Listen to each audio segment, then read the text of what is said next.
We have another guest in the studio today. Rayford Etherton, the founder of the Alliance, is here to talk about the partnership with the Porchman of Creek Indians to address Alabama's opioid crisis. This is a story we reported on with that big partnership.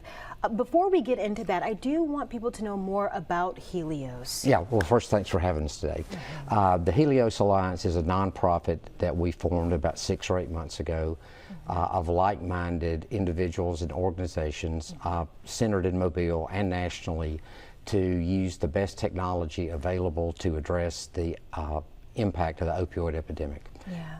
Talk about that impact. I mean, we see it every day in reporting it, but what does it mean to you? Well, I think all of us have been affected in some way personally by people who have been who didn't make it through the opioid epidemic, and we felt like there's a real need here. The situation in Mobile is actually much worse today than it has ever been. We have new drugs that come in. Fentanyl has become a very active player in the field here now, and we were trying to come up with a different way to address the impacts. And you said that there's a true partnership with private and the public. Can you talk about how that happened? Yeah, it was really just kind of a brainstorming session that we had in Mobile back in June, where we brought in national leaders to talk about it. And Mayor Stimpson was one of our first advocates for addressing this in an outside-the-box way. We reached out first to the Porch Creek Indians, Robbie McGee, who has been a supporter of this type of approach in other parts of the country. And we asked them if they would be the anchor sponsor on a statewide program.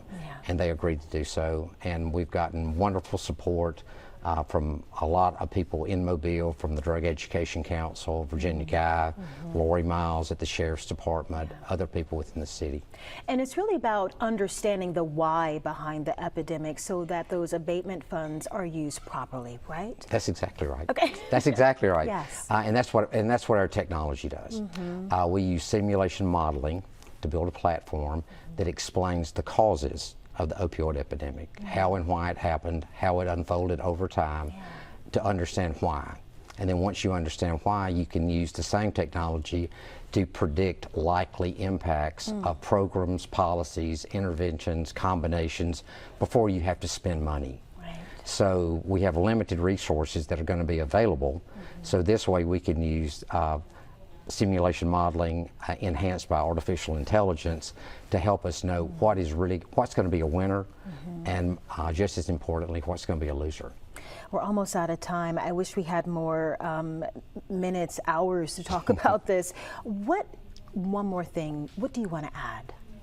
Well, to thank the community for supporting the idea, because we really do believe it's going to take an organic, grassroots type of effort to affect change that matters over the next couple of decades.